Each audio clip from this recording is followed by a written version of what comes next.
আসসালামু আলাইকুম রহমতুল্লাহি ওয়া বারাকাতুহু। আজকে আমাদের আলোচনার মূল বিষয় হলো ছাত্রদের মন বুঝে শেখানোর অভিজ্ঞতা অর্জন করা। প্রত্যেকটা শিক্ষককে কথা মনে রাখতে হবে যে প্রত্যেকটা ছাত্র আমার কাছে আমানত। সকল শিক্ষককেই কথা মনে রাখতে হবে।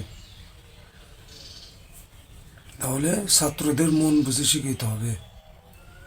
আমরা ইতিপূর্বে আলোচনা করেছি ছাত্রদের মনোযোগ আকর্ষণ করার কৌশল, তারপরে ক্লাসরুম ব্যবস্থাপনা। আর আজকে আলোচনা করব হলো ছাত্রদের মন বুঝে শেখানো। কারণ আমি শিক্ষক, আমার ক্লাসে বিভিন্ন ধরনের শিক্ষার্থী থাকবে, কয়েক ধরনের শিক্ষার্থী থাকবে। প্রত্যেকের মন বুঝে শেখানোর অভিজ্ঞতা অর্জন করা, এটা শিক্ষকের একটা মহৎ একটা গুণ। আর শিক্ষার্থীদের বিভিন্ন ধরন কি কি হইতে পারে, কতগুলো ধরন হইতে পারে। এক নম্বর ধরন হলো কিছু কিছু শিক্ষার্থী আছে খুব দ্রুতই শিখে। তার মানে হলো একবার তাকে বুঝিয়ে দিলে সে শিখতে পারে, অতিরিক্ত আরও কিছু বিষয়ে সে শিখতে পারে, উদাহরণ সহ সে বের করতে পারে। এক ধরনের শিক্ষার্থী। আরেক ধরনের শিক্ষার্থী আছে, এটা হলো প্রথম প্রকার গেল। দ্বিতীয় প্রকার হলো ধীরগতি শিক্ষার্থী। ধীরগতি শিক্ষার্থীকে একবার বুঝাইলে হয় না, তাকে দুইবার, তিনবার, চারবার, পাঁচবারও তাকে বুঝাই দিতে হয়। কয়েকবার বুঝাই দিলে সে বুঝে। আর 3 নম্বর হলো প্রায়োগিক শিক্ষার্থী। অর্থাৎ তাকে বুঝাই দিলেও হবে না, তাকে প্রয়োগের মাধ্যমে বুঝাই দিতে হবে। শুধু বই থেকে পড়া বুঝাই দিলে হবে না, কয়েকবার বুঝাই দিলেও হবে না, বরং তাকে তার পড়াটা প্রয়োগের মাধ্যমে বোর্ডে লিখে, কোনো একটা চার্ট দেখে বোর্ডে লিখে তাকে বুঝাই দিতে হবে। এ ধরনের 3 নম্বর শিক্ষার্থী। আর 4 নম্বর হলো শ্রুতিমুখী শিক্ষার্থী। অর্থাৎ কিছু শিক্ষার্থী আছে, তারা শুনে শুনে শিখতে চায়, আর একজনের পড়া শুনে শুনে তার কাছ থেকে শিখে। তো তাকে পড়াটা, যে কোনো একটা পড়া তাকে কয়েকবার শেখানো যেতে পারে, কয়েকবার তাকে শিখাইতে হবে। আর 2 নম্বর আর একটা প্রকার হলো ভিজুয়াল শিক্ষার্থী। অর্থাৎ তাদেরকে শেখানোর জন্য কোনো ভিডিও বা কোনো চার্ট তাকে দেখানোর প্রয়োজন হয়। তাহলে কয়েক প্রকার শিক্ষার্থী, 5 প্রকার শিক্ষার্থী আমরা পাইলাম। 1 নম্বর প্রকার হলো দ্রুত শিক্ষা শিক্ষার্থী। 2 নম্বর হলো ধীরগতি শিক্ষার্থী। 3 নম্বর হলো প্রায়োগিক শিক্ষার্থী। 4 নম্বর হলো শ্রুতিমুখী শিক্ষার্থী। আর 5 নম্বর হলো ভিজুয়াল শিক্ষার্থী। এই 5 প্রকার শিক্ষার্থীকে আমাকে ক্লাসের মধ্যে শেখাতে হবে। ক্লাসের মধ্যে আমাকে এই 5 প্রকার শিক্ষার্থীদের সামনে নিয়ে আমাকে পড়া শিখাইতে হবে, পড়া তাকে বুঝাই দিতে হবে। এখন এই 5 প্রকার শিক্ষার্থী তো বুঝলাম, কিন্তু এই 5 প্রকার শিক্ষার্থী আমি খুঁজে বের করব কিভাবে, আমি পাবো কিভাবে, খুঁজে পাবো কিভাবে, বা বুঝবো কিভাবে? এটা বোঝার জন্য একটা শিক্ষার্থীদেরই পার্থক্য নির্ণয় করার জন্য একটা টিপস হলো প্রাথমিক পর্যবেক্ষণের মাধ্যমে। 1 নম্বর কথা, প্রাথমিক পর্যবেক্ষণের মাধ্যমে এদেরকে চেনা যাবে। প্রথম দিন, কয়েকদিন, 2-3 দিন, প্রথমে কয়েকদিন বা 2-3 দিন আমি ক্লাসে যাওয়ার পরে শিক্ষার্থীদের অবস্থাকে বুঝতে হবে। 2-3 দিন ক্লাসে গেলেই, ছাত্রদের পড়াইলে, ছাত্রদের সাথে কথাবার্তা বললে তাদের পার্থক্য নির্ণয় করা সহজ হবে। 1 নম্বর। 2 নম্বর হলো মৌখিক পরীক্ষার মাধ্যমে বা লিখিত কিছু পরীক্ষার মাধ্যমে তাদেরকে নির্ণয় করা। 3 নম্বর হলো প্রশ্ন করে বোঝা। অর্থাৎ শিক্ষার্থীকে কিছু প্রশ্ন দেওয়া, প্রশ্ন করলেই বোঝা যাবে যে কোন শিক্ষার্থী কেন। প্রশ্নের উত্তর দেখে আন্দাজ করা যাবে, অনুমান করা যাবে যে কোন শিক্ষার্থী কোন লেভেলের। আর একটা প্রকার হলো, আর একটা অবস্থা হলো যে শিক্ষার্থীর সাথে কথাবার্তা বলে শিক্ষার্থীর অবস্থা জিজ্ঞাসা করে বোঝা। তাহলে 4টা পদ্ধতি শিক্ষার্থীদের এই অবস্থান, 4টা পদ্ধতি। যেমন একজন শিক্ষার্থী বারবার দেখা যাইতেছে, কয়েকদিন হলো দেখা যাইতেছে সে ক্লাসে শুধু চুপ করে থাকে। এই চুপ করে থাকা শিক্ষার্থীকে কাছে ডেকে নিয়ে আসে, হয়তো বা সে প্রশ্ন করার সাহস খুঁজে পাইতেছে না, তাকে সাহস যোগানো, তাকে সাহস যোগাইতে হবে, ধমক না দিয়ে তাকে সাহস যোগাই দিতে হবে, যাতে করে সেই সাহসে সে যেন প্রশ্ন করার সুযোগ পায়। এখন শিক্ষার্থীকে মনোযোগী, একক মনোযোগী কিভাবে করব? একক মনোযোগী হওয়ার জন্য কয়েকটা গ্রুপে ভাগ করা যেতে পারে। যদি আমাদের দ্বারা সম্ভব হয় তাহলে ছাত্রছাত্রীদেরকে কয়েকটা গ্রুপে ভাগ করে তাদেরকে আলাদা আলাদা টাস্ক দেওয়া।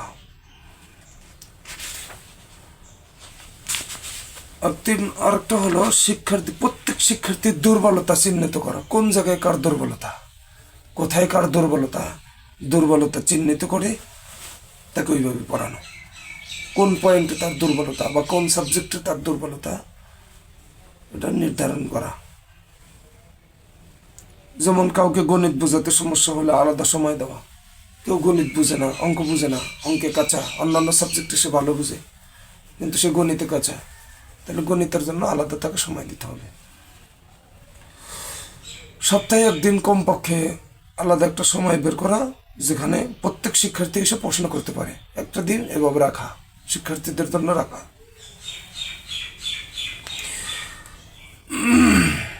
আর প্রত্যেক শিক্ষার্থীকে তার আগ্রহ অনুযায়ী ছোট ছোট কিছু কাজ দেওয়া, প্রকল্প করতে বলা, ছোট ছোট কাজ করতে বলা। যেমন কোনো একজন ছাত্র, উদাহরণস্বরূপ আবদুল্লাহ নামের একজন ছাত্র আছে ক্লাসে, সে আবদুল্লাহ নামের ছাত্রটা একটা সাবজেক্টে, কথার কথা ইংরেজি সাবজেক্টে বা অঙ্ক সাবজেক্টে সে দুর্বল। তার সাথে ওই দুর্বলতার সাইড নিয়ে তার সাথে কথা বলতে বলা। কেন দুর্বল, কি কারণে দুর্বল, কিভাবে পড়াইলে তার জন্য সহজ হবে, অবস্থা বোঝা, কয়েকবার পড়াইতে হলে তাকে কয়েকবার পড়াই দেওয়া। আর একটা বিষয় থেকে সতর্ক থাকা, আমাদেরকে সহানুভূতি প্রদর্শন করা আমাদের জন্য এটা উচিত। এক্ষেত্রে সতর্কও থাকতে হবে, আবার সহানুভূতিশীলও হইতে হবে। ছাত্রদের কাজ হলো ভুল শেখা, ভুল শিখবেই, কিন্তু ছাত্র ভুল শিখে আসলে তাকে ধমক না দেওয়া, বরং ভুল শেখার বিষয়টিকে শেখানোর সুযোগ হিসেবে গ্রহণ করা। একজন শিক্ষার্থী ভুল করে আসছে, ভুল শিখে আসছে, তাকে ধমক না দেওয়া, বরং তাকে বুঝিয়ে দেওয়া। ভুল করলে দোষারোপ না করা, তাকে দোষ না দেওয়া, বরং তাকে উৎসাহ দেওয়া, উৎসাহ দিয়ে তাকে শিখিয়ে দেওয়া। আর কোনো শিক্ষার্থী যদি ছোট একটা সাফল্যতা অর্জন করে, ছোট্ট একটা ঠিক কাজ করছি, লিখতে গিয়ে পড়তে গিয়ে অল্প একটু সঠিক কাজ করছে, সঠিকভাবে পড়ছে, এই সঠিকটাকেই মূল্যায়ন করা, সঠিকটাকেই মূল্যায়ন করা, তাকে বাহবা দেওয়া, মাশাআল্লাহ বলা দিয়ে তাকে আগ্রহী করা, তাকে ধমক না দেওয়া। আর শিক্ষার্থীদের সাথে বন্ধুত্বপূর্ণ আচরণ, এটা যতটুক না হলেই নয় ততটুক, একদম পরিপূর্ণ নয়, পরিপূর্ণ বন্ধুত্ব আচরণ করে ছাত্রদের সাথে আবার মিশে না যাওয়া, যতটুক না হলেই নয় ততটুক বন্ধুত্বপূর্ণ আচরণ করা। তার মানে হলো ছাত্রদেরকে সাহস দেওয়া, ছাত্রদের সাথে মিশা, ছাত্র যেন আমাকে আপন করে নিতে পারে, কারণ আমাকে যদি আপন না করে নিতে পারে ছাত্র আমাদের থেকে শিখতে পারবে না, উপকৃত হইতে পারবে না। আর একটা বিষয় হলো ব্যক্তিগত সমস্যা বোঝার চেষ্টা করা। ছাত্র হয়তো বা একজন ছাত্র পড়ার মধ্যে অমনোযোগী থাকার একটা কারণ হইতে পারে তার ব্যক্তিগত কোনো সমস্যা আছে, পারিবারিক কোনো সমস্যা আছে, এটা শুনে তদনুযায়ী ব্যবস্থা দেওয়া, পারলে ব্যবস্থা দেওয়া, পরামর্শ দেওয়া। আর একটা বিষয় হলো ছাত্রদের জন্য, শিক্ষার্থীদের জন্য সহায়ক পরিবেশ গড়ে তোলা, যেই পরিবেশে সে ছাত্র বা শিক্ষার্থী শিখতে পারে। যেমন তার মধ্যে আমাদের একটা কমন ভুল, এই ভুল থেকে আমাদের সবাইকে হেফাজত করেন, আল্লাহ তাআলা যেন আমাদের সবাইকে দূরে থাকার তৌফিক দান করে, সেটা হলো ক্লাসরুমে মোবাইল ব্যবহার না করা, বিঘ্নতা কমানো, মোবাইল ফোন থাকলেও সাইলেন্ট করে রাখা। আর একটা বিষয় হলো উন্মুক্ত পরিবেশ থাকা। উন্মুক্ত পরিবেশ হলো শিক্ষার্থী যেন ভয় ছাড়া কোনো প্রশ্ন করতে পারে, এটা হলো উন্মুক্ত পরিবেশ। ক্লাসরুমের উন্মুক্ত পরিবেশ হলো শিক্ষার্থী যেন ভয় ছাড়া কোনো প্রশ্ন করতে পারে। আর 3 নম্বর আর একটা বিষয় হলো ভিজুয়াল এবং প্রযুক্তি ব্যবহার করা।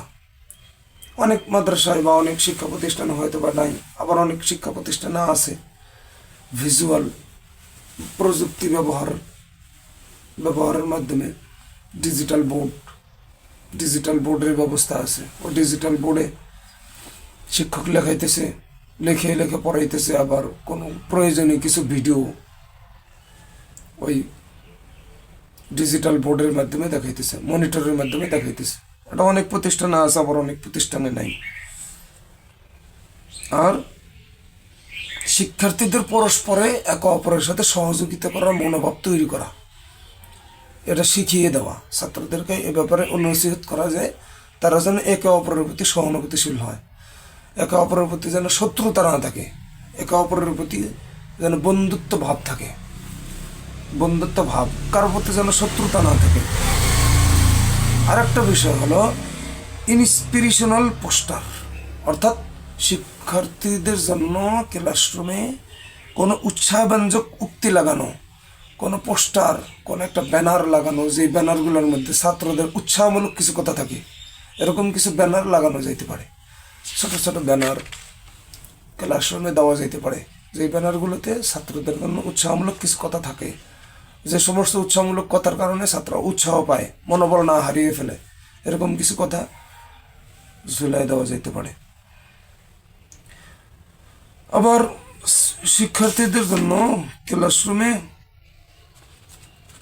মাঝে মাঝে একটু বিরতি দেওয়া, যেরকম বর্তমান সময়ে প্রত্যেকটা মাদ্রাসায় বিরতির সিস্টেম আছে, বিরতি দেওয়ার একটা নিয়ম আছে।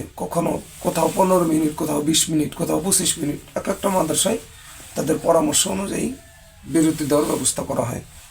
এতে করে ছাত্রদের মনটা ভালো থাকে, তারা একটু খেলাধুলা করতে পারে, তারা একটু খাওয়া দাওয়া করবে, একটু বিরতি নিবে, এটা ছাত্রদের কাছে তো ভালো লাগবে।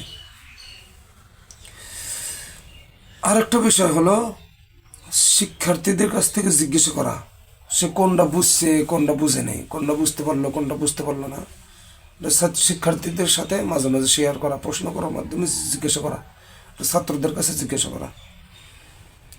সৃজনশীলতা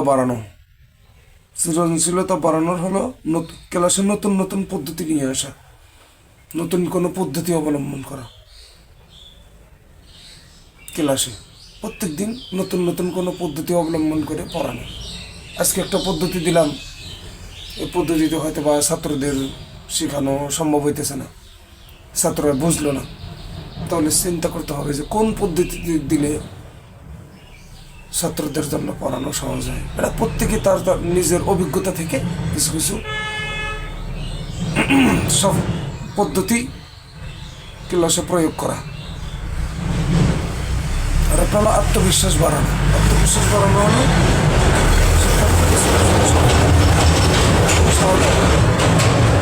শিক্ষার্থীদের ছোট ছোট সাফল্যকে উৎসাহ দেওয়া। ছোট ছোট কোনো কাজ, ভালো কাজ করছে, একটা সঠিক কাজ করছে, এটাকে উৎসাহ দেওয়া, মাশাআল্লাহ বলা, বাহবা বলা, মারহাবা বলা ইত্যাদি।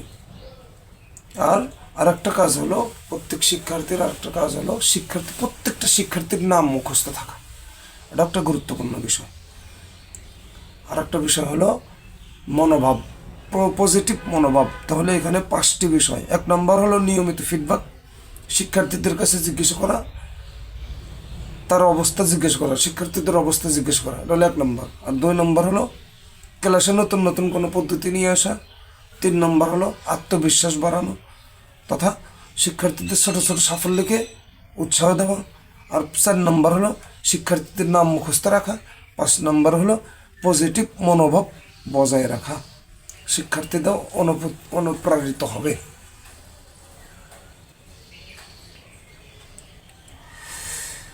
আচ্ছা, শিক্ষার্থীদের মন বুঝে শেখানো মানে তাদের নিজস্ব গতি এবং ধরন অনুসারে সহানুভূতিশীল এবং ধৈর্যশীল হওয়া। এর দ্বারা ছাত্রদের মনোবল বাড়বে, ভালো শিখবে, আত্মবিশ্বাসী হবে, আনন্দময় হবে, ক্লাসরুমটা আনন্দময় হবে, এই বিষয়ের প্রতি খেয়াল রাখা। তাহলে আজকের যে বিষয়বস্তুগুলো ছিল, এই বিষয়বস্তুগুলো আরেকবার বলতেছি। ছাত্রদের মন বুঝে শেখানো, এখানে কয়েকটা টিপস। এক নম্বর হলো বিভিন্ন শিক্ষার্থীদের ধরন। শিক্ষার্থীদের বিভিন্ন ধরন থাকবে, তার মধ্যে 5টা ধরনের কথা বলছে। এক নম্বর হলো দ্রুত শেখা শিক্ষার্থী, 2 নম্বর হলো ধীরগতি শিক্ষার্থী, 3 নম্বর প্রায়োগিক শিক্ষার্থী, 4 নম্বর শ্রুতিমুখী শিক্ষার্থী, 5 নম্বর ভিজুয়াল শিক্ষার্থী। আর 2 নম্বর হলো শিক্ষার্থীদের পার্থক্য নির্ণয়, 3 নম্বর একক মনোযোগী হওয়ার কৌশল, আর 4 নম্বর হলো সহানুভূতি প্রদর্শন, 5 নম্বর সহায়ক পরিবেশ গড়ে তোলা, আর 6 নম্বর হলো সার্বিক কিছু টিপস দেওয়া এবং কিছু উপদেশ দেওয়া, ছাত্রদেরকে কিছু উপদেশ দেওয়া। এ ছিল আমাদের আজকের প্রোগ্রাম, আজকের ভিডিও। ইনশাআল্লাহ পরবর্তী ভিডিওর জন্য অপেক্ষা করবেন। ইনশাআল্লাহ সবাই ভিডিওটা শেয়ার করে দিবেন, লাইক দিবেন, আর আমার এই ছোট্ট চ্যানেলটিকে সাবস্ক্রাইব করবেন। পাশে থাকার জন্য সবাইকে ধন্যবাদ। আসসালামু আলাইকুম রহমতুল্লাহি ওয়া বারাকাতুহু।